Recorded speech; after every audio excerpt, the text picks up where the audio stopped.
Abra sua Bíblia em Isaías, capítulo de número 11, verso de 1 a 5. Isaías 11, de 1 a 5. Eu vou ler na NVI. Diz assim, na sua Bíblia impressa ou eletrônica, abre e me acompanhe. Ramo de Jessé.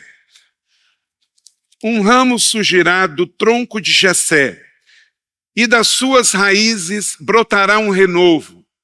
O Espírito do Senhor repousará sobre ele.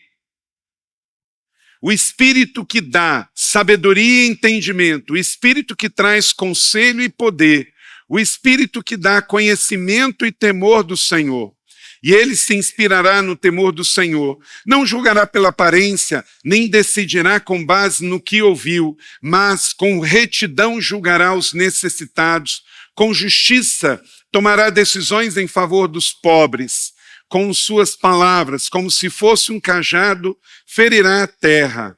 Com o sopro de sua boca, matará os ímpios. Verso 5, a retidão será a faixa do seu peito e a fidelidade o seu cinturão. Que o Senhor abençoe esta palavra no meu e no seu coração. Amém?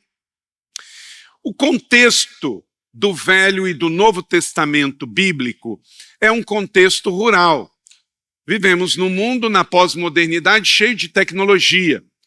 Temos tecnologia para uso da eletricidade, para transporte, tecnologia para transformar elementos da natureza em elementos industrializados, e assim temos produtos, conseguimos fazer tantos serviços, e a tecnologia é tão importante para nós que vivemos no século XXI. Mas nos dias bíblicos, ainda a sociedade era bastante rudimentar. Não tinha-se nada de tecnologia, nada elétrico, então tudo da natureza falava muito forte.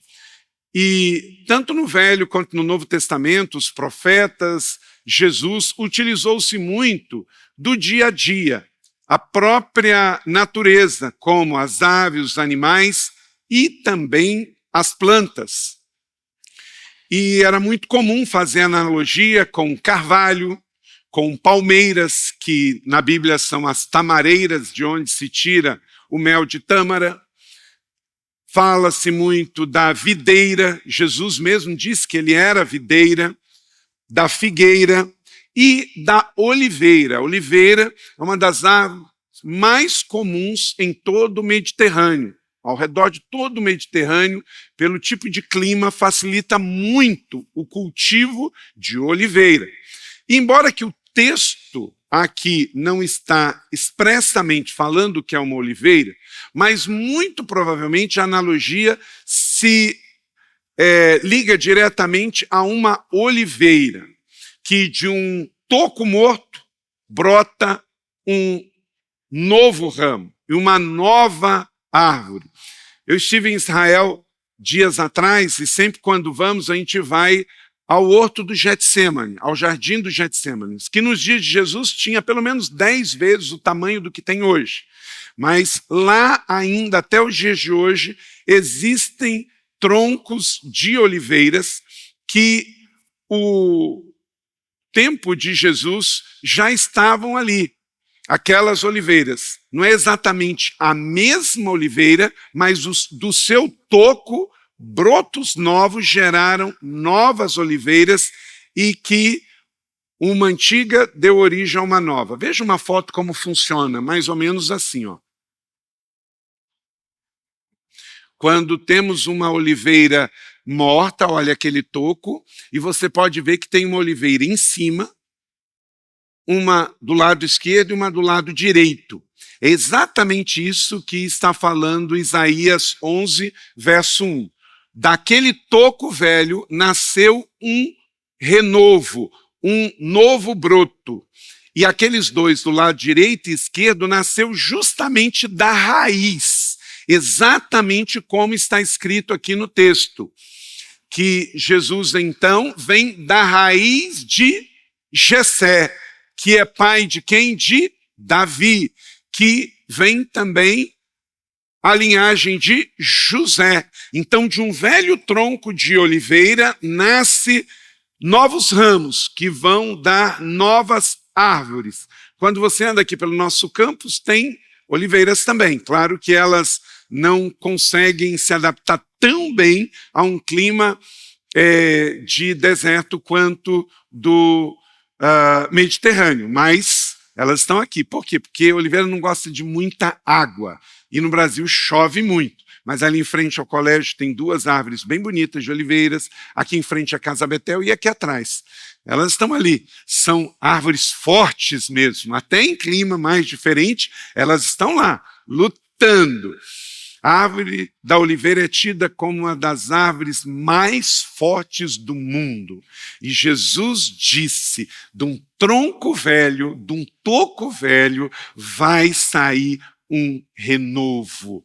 Meu irmão, minha irmã, você tem uma palavra antiga, você tem um tronco firme, é desta linhagem, da raiz de Davi, desta linhagem dos judeus, brotou um ramo novo, Jesus, e ele trouxe o reino, e ele trouxe a igreja. Eu e você somos discípulos de Cristo, então temos que ser fortes, resistentes e resilientes, como uma velha oliveira que dá um novo broto para continuar gerando vida e vida abundante, amém? Continue sendo este canal de Deus para mudar realidades, que da sua vida saia um bom fruto. E também em Isaías 43:16, veja, estou fazendo uma coisa nova, ela já está surgindo, vocês não percebem? Até no deserto vou abrir um caminho e riachos no ermo. Isaías era chamado o evangelista do Velho Testamento, ou o profeta evangélico, porque ele anunciava que viria então a mensagem nova através do Messias. Concordando com isso, o apóstolo Paulo, ele diz em 2 Coríntios 5:17, portanto, declare comigo esse texto que fala da sua vida, você que nasceu de novo. Se alguém está em Cristo, é nova criação. As coisas antigas já passaram e eis que surgiram coisas novas. Aleluia! Eu e você temos que viver em novidade de vida, como um novo ramo da antiga oliveira. Então, na minha vida e na sua vida, nós que temos Jesus, tem que ter uma história antes e uma história depois. Eu vou fazer 2 perguntas e eu tenho certeza que você vai se lembrar quando isso aconteceu. Porque a nossa fé, ela é confessional. A nossa fé evangélica não é uma fé que simplesmente eu recebi por osmose, ou recebi porque o meu pai nasceu no meio da igreja. Não, a fé cristã evangélica, ela é professada, ela é declarada. Eu um dia disse, eu recebo Jesus, eu me arrependo dos meus pecados. Eu posso até ensinar o meu filho nos caminhos do Senhor. Eu e Leila tivemos 4 filhos biológicos e ensinamos, mas cada um deles teve um momento em que eles cresceram, entenderam que eram pecadores, arrependeram-se dos seus pecados e receberam Jesus. Porque a nossa fé é declarada, é confessada. Temos uma fé confessional em Cristo, o confessamos como Salvador e Senhor. Quem aqui se lembra o dia, não sei se foi em casa, se foi numa igreja, se foi no trabalho, se foi na escola, quando você aceitou Jesus como Senhor e Salvador? Você lembra disso?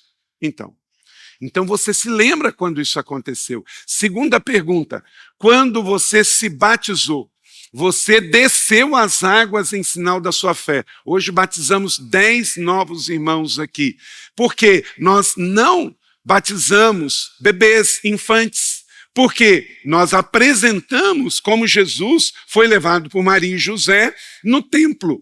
Nós deixamos que a criança cresça e tenha discernimento entre o bem e o mal. Quantos aqui se lembram do dia que desceu as águas? Aleluia. Por quê? Foi um marco, foi uma decisão. Então olha para cá, você que aceitou Jesus, você que foi batizado, você tem que traçar uma linha. As coisas velhas já passaram, isso não te pertence mais. Então você que traficava, não trafica mais. Você que roubava, não rouba mais. Você que mentia, não mentia mais. Você que adulterava, não adulterava mais, porque as coisas velhas já passaram. Quantos aqui que antes disso acontecer, antes de aceitar Jesus, antes de se batizar, vivia ainda na ignorância da idolatria, por exemplo. Ok? Mas agora você não mais vive isso, porque hoje você crê em Cristo pela fé em Deus através de Jesus. Esse é o seu relacionamento. Quantos aqui vieram de práticas que acreditavam em reencarnação, em ocultismo? Ok? Mas hoje você não crê mais nisso, porque hoje você não crê mais em reencarnação, você crê em ressurreição, o Cristo que ressurgiu por você. Então, entenda assim, da mesma maneira que você deixou doutrinas que antes você acreditava na mente e no coração, porque você se converteu e você se batizou, também você tem que deixar velhas práticas do velho homem, da velha mulher, porque você agora pertence a Jesus. Então a sua vida é nova e, consequentemente, porque eu aceitei, porque eu batizei, porque eu tenho uma vida nova, eu vou compartilhar isso com os outros. A fé evangélica é uma fé que evangeliza. Nós não fazemos proselitismo. Quem faz proselitismo é seita, é religião. Nós anunciamos boa notícia. Nós que encontramos o pão, queremos repartir o pão. Nós que estávamos com sede, bebemos da água da vida, queremos distribuir água. Então, se alguém disser assim, não, mas você é proselitista. Não, eu só fui saciado e quero saciar. Eu estava com fome, eu quero repartir. Eu estava morto e agora eu quero que outros vivam também. Você entendeu? Isto é a fé cristã evangélica confessional. Ela, porque me alcançou, eu mudei, agora eu vou compartilhar.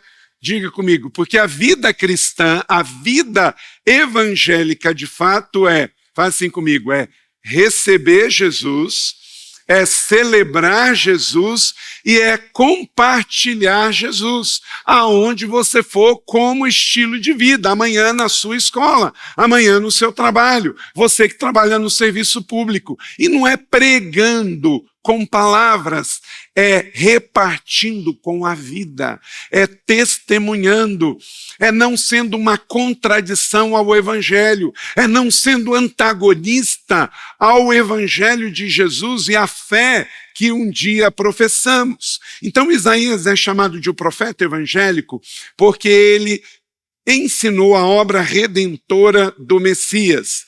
Isaías era o profeta pré-exílico, ele pregou para o povo se arrepender.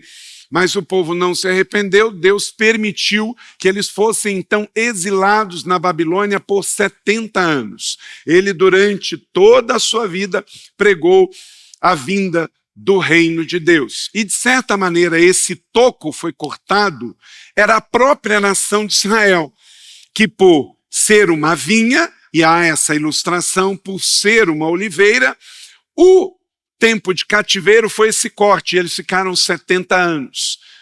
Nesse tempo, Israel era dividido entre Reino do Norte e do Sul, e Isaías era o profeta de Deus no sul. Sul era Judá com capital em Jerusalém. E ele andou por toda aquela região pregando, foi o profeta das boas novas. Ele foi como que um pré-João Batista.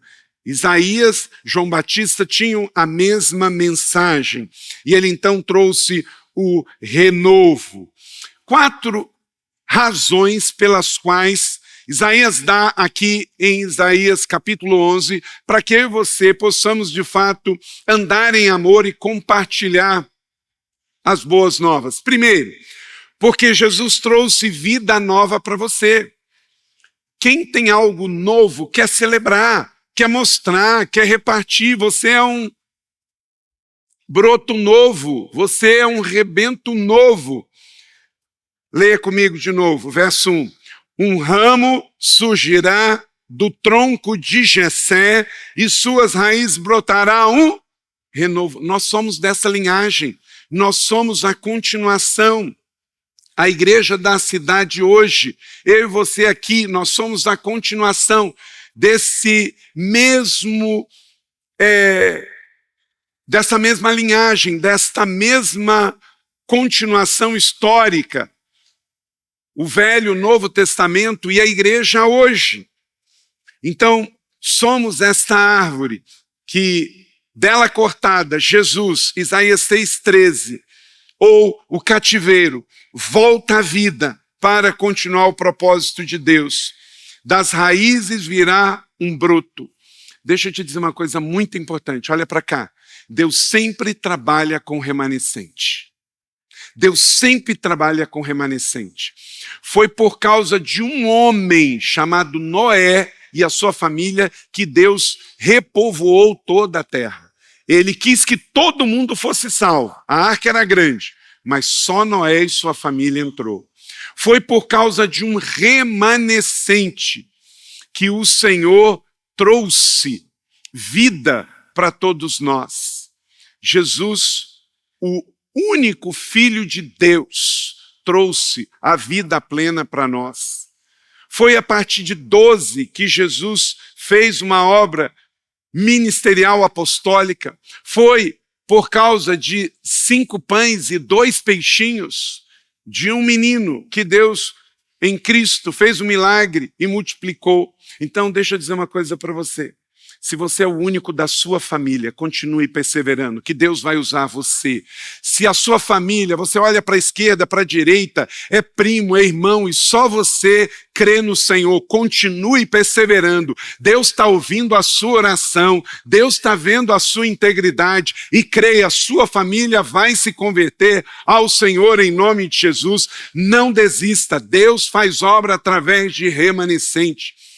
Deus destruiu Sodoma e Gomorra porque não tinha um remanescente, não tinha um justo lá para interceder. Enquanto tem um justo intercedendo, enquanto tem um justo orando, Deus está lá agindo. Então, se você é o único da sua casa, talvez chega no dia da ceia e você pensa, poxa, eu sou o único da minha família. Continue perseverando, continue tomando a ceia e declarando, até a volta do Senhor, eu vou ver a minha família crendo no mesmo Deus, porque eu sou também um remanescente, amém? Persevere, Deus trabalha com remanescente. Então, ande em amor, contagiando aos outros com as boas novas, porque você tem uma vida nova. A sua vida é nova em Cristo a cada dia. Nós somos o povo que não vai morrer. Nós podemos ter uma carcaça que fica velha. Hoje eu estou ficando mais velho, né? Mas tenha certeza que o meu espírito não fica velho. E eu, depois que passar daqui, eu vou viver eternamente com Cristo. Aleluia! Glória a Deus. Segundo, ande em amor contagiando com as boas novas, porque Jesus trouxe o Espírito Santo para habitar em você. Então, você vai conseguir assim, pastor, eu não sei falar. O Espírito Santo vai te capacitar. Eu sou uma pessoa introvertida. Dê testemunho com a sua vida. Não minta. Entregue as coisas no prazo. Honre a Deus. Seja trabalhador, seja fiel. As pessoas... Gente, tem muita gente falando. Não é por muito falar, não. Nós precisamos hoje mais de compromisso e de vida do que muita fala. Tem muito crente que dentro da igreja fala pra caramba. Como dizem, fala pelos cotovelos, pelos dois. Mas, na hora do vamos ver, a vida dele, a palavra dele e uma nota de R$3 está valendo a mesma coisa. Meu Deus! Tem gente tão estranha que, de fato, parece que foi ungido com óleo de peroba e não com óleo de oliveira, não é? Porque é muito cara de pau. Então, não esqueça, você tem o Espírito Santo dentro de você. E olha só, gente, que coisa poderosa isso aqui. Tem 4 características esse Espírito que está em nós. Quem tem Jesus, agora tem uma nova vida.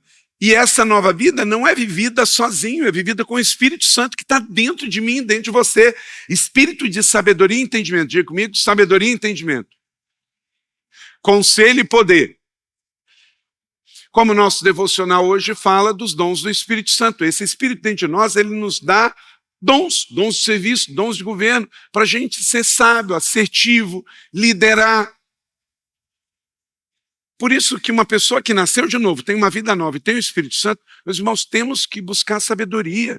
Você não pode agir de qualquer jeito, falar qualquer coisa. Você tem que ser uma pessoa que pensa antes de falar, que você reflete antes de falar, porque senão o que vai acontecer? Você vai estar sendo uma pessoa que não está andando condizente a esse espírito que você tem dentro. Nós vivemos dias muito difíceis para um cristão. Então, pense antes, porque senão você pode se assemelhar a um tolo, como diz Paulo, a um incrédulo que vive só nas passionalidades.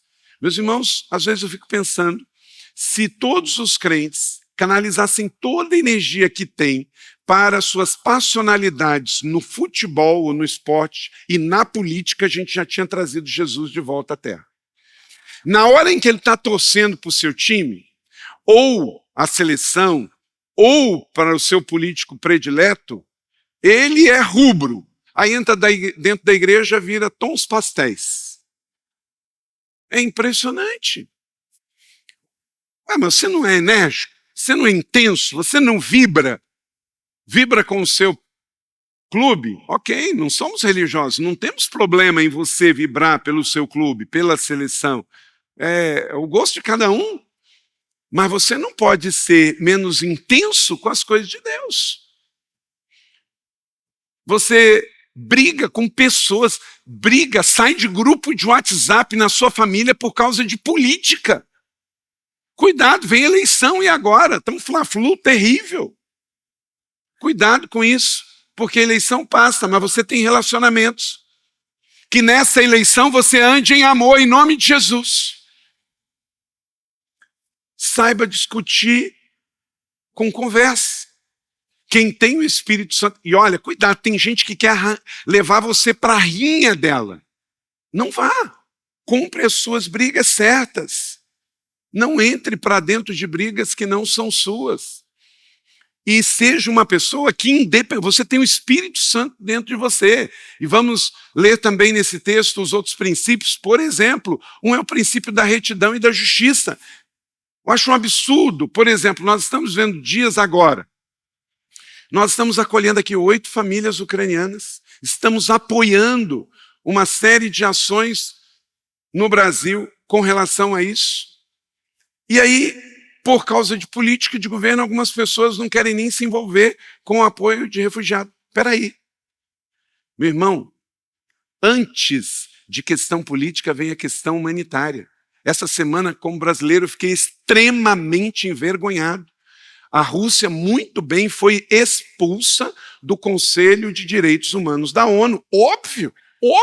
Como é que ela vai estar no Conselho de Direitos Humanos jogando um míssil numa estação de trem em plena saída da guerra? Estação de trem na Rússia hoje, quem está lá, gente? Mulher e criança. Nós estamos aqui. Ó. Tem 8 famílias aqui, tem um homem com mais de 60 anos. O resto está tudo lá lutando. Então, óbvio, se é para embarcar de trem, é mulher e criança. E mete um míssil lá e mata 60 pessoas. Ah, não, eu não vou me envolver porque é questão política. Espera aí, quem dirige a sua vida? É a Bíblia, é Deus ou a questão política? Se posicione a quem você vai servir. Espera aí, não dá para você negociar com o espírito de sabedoria que está dentro de você. Se fez certo, muito bem. Se fez errado, você tem que se posicionar contrário. Então, graças a Deus, outras nações não fizeram como o Brasil, que se isentou na votação essa semana e se absteve de votar contra a Rússia. Meu irmão, deixa eu dizer uma coisa, se for para a gente comer no Brasil, fruto do sangue de criança morta dentro de uma estação de trem, é melhor morrer de fome. Porque nós queremos comer fruto da bênção, não do sangue de inocente. Então, a questão é o seguinte, deixa eu dizer uma coisa para você. Você que torce muito pela direita, você que torce muito pela extrema-direita, você que torce muito pelo centro, você que torce muito pela esquerda ou pela extrema-esquerda, deixa eu dizer uma coisa. Se você seguir a Jesus, tem uma hora que você não vai concordar com nenhum deles. Por quê? Seguir a Jesus, você vai ter um limite. Você vai ter um limite. Não é só qualquer um que estiver no poder, municipal, estadual ou federal. Quem segue Jesus vai ter uma hora que você vai dizer assim, ó, não dá para mim. Por quê? Porque é princípio de fé. Porque senão, gente, nós não precisaríamos de fé, a gente adorava política. A gente não precisava de Jesus, a gente adorava político. Por isso que a minha fé, ela está acima da minha filosofia, ideologia e qualquer preferência. E nós vivemos numa democracia e país livre. Esse ano é ano de eleições, você vai escolher renovar a Assembleia Legislativa do Estado, vai votar para senador, vai escolher governador, vai escolher presidente. Graças a Deus, vivemos numa democracia e que assim continue.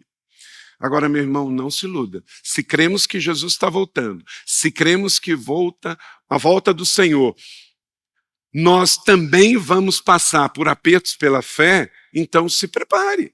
Porque nós sabemos que a fé em Jesus, ela contraria. E não contraria só um partido, só um político, só uma ideologia. Vai chegar um momento em que todas elas são. Por quê? Jesus, a coisa mais profunda que ele disse de política foi: o meu reino não é deste mundo. Uma hora ou outra, nós vamos ter que deixar o que o mundo fala, o que as circunstâncias falam, o que a ideologia fala, e vamos ficar com Jesus. E ao ficar com Jesus, vamos ser mal compreendidos, mal interpretados, criticados, porque quem fica com Jesus fica com a cruz. Essa é a Semana Santa, gente. Jesus não pecou, mas foi parar entre dois pecadores na cruz do Calvário. Então, é tempo de reflexão. Ande em amor, porque Jesus trouxe vida nova para você. Ande em amor, porque Jesus trouxe o Espírito Santo para habitar em você e para te dar sabedoria, entendimento, conselho, fortaleza, conhecimento e temor para andar neste mundo. Então, não tome decisões na passionalidade. Tome decisões primeiro consultando o Deus que vive dentro de você. Já que eu dei um exemplo na política, eu vou dar um exemplo no consumo sobre essa questão também. Nós vivemos em São José dos Campos. São José dos Campos está a 1 hora da praia, 1 hora da montanha, então não é toda hora que a gente pode dar um pulinho na praia, nem toda hora dá para dar um pulinho na montanha, não é? Então, muitas vezes, nosso momento de lazer, a gente passa onde? Nos shoppings, né? E essa palavra não vai, esse exemplo não é só para as irmãs, não. Vai para os homens também, porque eu sei que brinquedo de homem grande é muito mais caro do que brinquedo de criança. Aí a irmã vai lá passear no shopping. Mas a irmã saiu de casa, o irmão saiu de casa para ir o quê? Para passear. Ué, qual o problema? Não somos religiosos para isso. Né? Vou passear no shopping. Ué, você vai passear no shopping, você vai ver vitrine, você vai ver pessoas, né? Você vai tomar um cafezinho, você vai almoçar, você vai jantar, você vai ver as tendências, certo? Vai passear, não tem nenhum problema com isso. Aí, no final do passeio, você vem com 6 sacolas de cada lado. O que aconteceu, gente? Você comprou por compulsão. Você não foi para lá comprar, você foi passear. E é diferente, gente. Hoje nós temos internet. Se você vai comprar, você tem que pesquisar antes. Porque hoje tem diferença de preço muito grande. No sapato, na calça, na camisa, no relógio, na joia, no objeto, no eletrodoméstico. Então, se eu vou sair para comprar, eu tenho que fazer uma pesquisa antes, porque onde eu ganho? É na compra. Nunca esqueça disso, você ganha na compra. Nossa igreja, está ali o Sérgio Fortuna, que é o nosso diretor administrativo financeiro, ministro de administração da igreja. Tem um departamento aqui na igreja, pensa num departamento que se paga. Compras. Tem umas 3 pessoas que trabalham lá, Sérgio? 3 pessoas. 3 pessoas têm um departamento de compras. Sabe por quê? Uma igreja de 20 mil membros, que tem um monte de estrutura, ela não pode comprar do primeiro que parece. Então, tudo aqui na igreja, tudo tudo. Chega a ser chato, né? Às vezes o pessoal está querendo mais rápido, mas tudo passa por 3 cotações. 3 cotações. E às vezes a diferença de preço é de 1/3, às vezes de 50%. Então é assim que se ganha. Então na igreja, a igreja zela com boa mordomia por todo recurso, inclusive administrando bem na hora da compra. Você que tem um comércio, você que tem um restaurante, é na compra que você vai ver se você vai conseguir revender bem a sua refeição. Porque como você compra, vai determinar como que você vende. Então, não temos nada contra comprar. Comprar com controle, comprar com oração, não comprar de qualquer jeito. Comprar só porque viu. Eu fui passear no shopping, sabe? Eu vi isso, eu vi aquilo outro, eu vi aquilo outro, vi aquilo outro. Gente, nós temos 30 semanas aqui. De vez em quando o Cláudio me fala que tem grupos de apoio, que tem pessoas que acabam sendo tão tocadas por Deus no grupo de apoio, que começam a trazer coisas que comprou em casa com etiqueta e nunca tirou, comprou por compulsão. Então, hoje, você vai prestar conta a Deus não é só da mordomia de dar 10% ao Senhor. Isso é o básico. É o segredo da vida abençoada, ser fiel e bom mordomo e entregar a parte que é de Deus. Mas a outra perna é a vida mais que abençoada. É você administrar bem os 90 que ficam com você. Então você tem que ser zeloso. Como compra, o que compra, quando compra, de quem compra, onde compra. Compre por motivos. Compre por alvo. Compre porque precisa. E não compre porque viu os outros.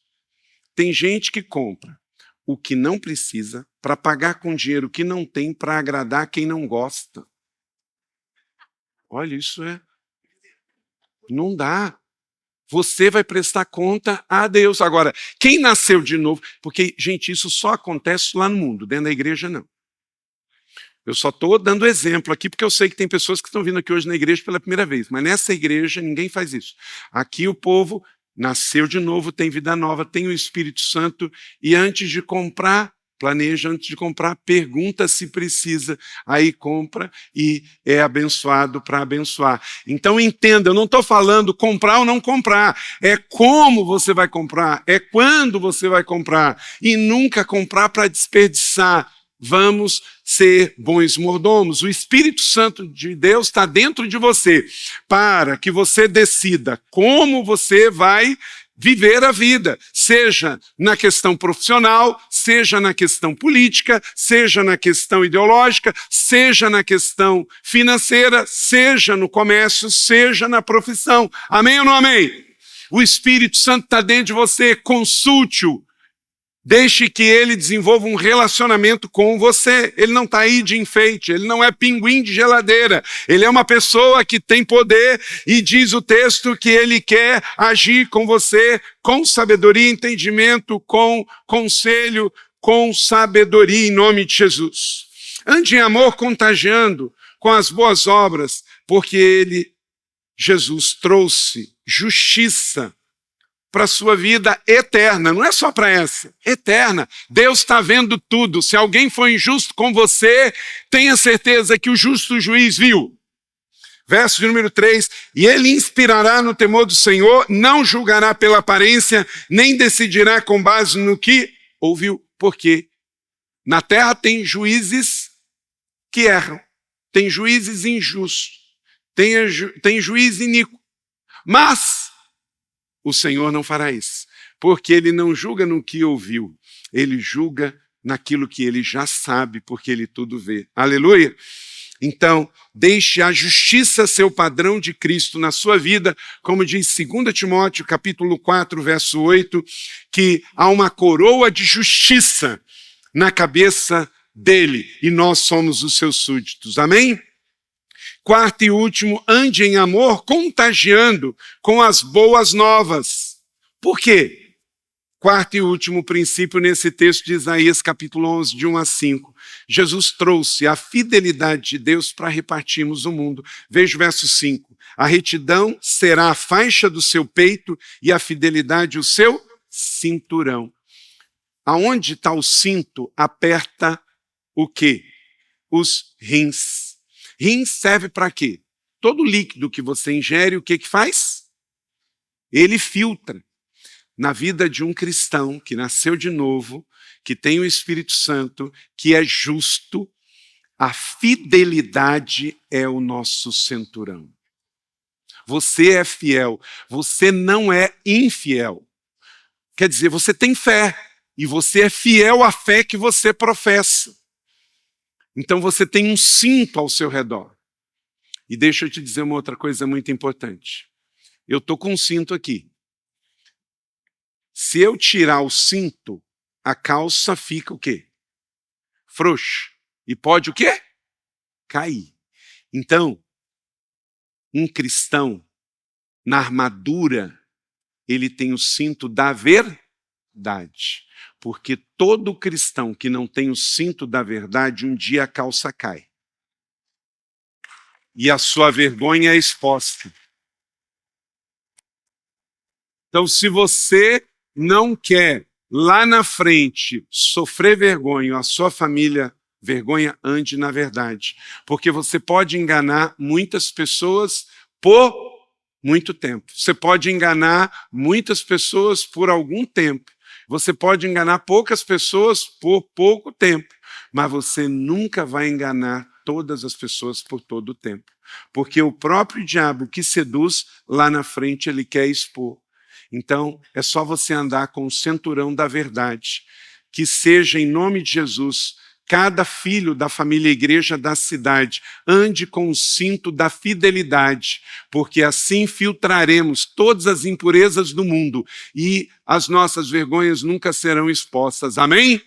Em nome de Jesus, viva a palavra de Deus, ela está aqui para trazer vida para nós, a palavra é proteção. Meu irmão, seja uma pessoa sábia, seja uma pessoa ponderada, sensata, não seja como um nécio, cuidado com os extremismos, cuidado com as passionalidades, cuidado com o eufemismo.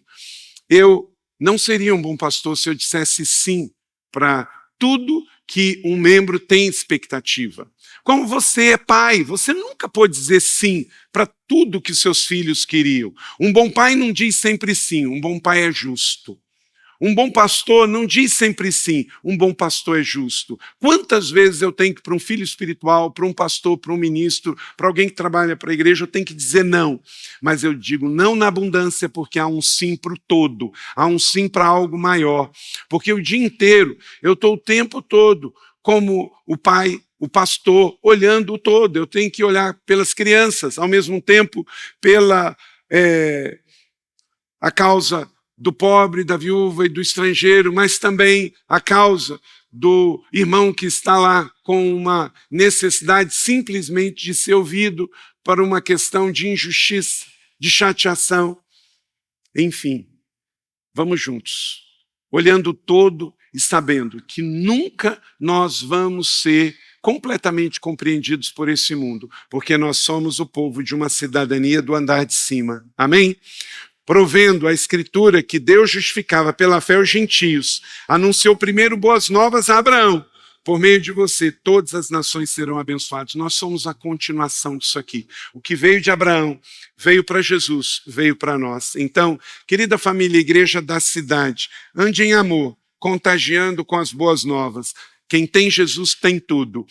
E tenha certeza, o Espírito Santo sempre te ajudará, pois Deus enviou o seu Filho ao mundo, não para condenar o mundo, mas para que o mundo fosse salvo por ele. Então não vamos ser religiosos em condenar ninguém, vamos amar todo mundo e deixar que Deus faça a obra. E ele um dia vai separar o joio do trigo.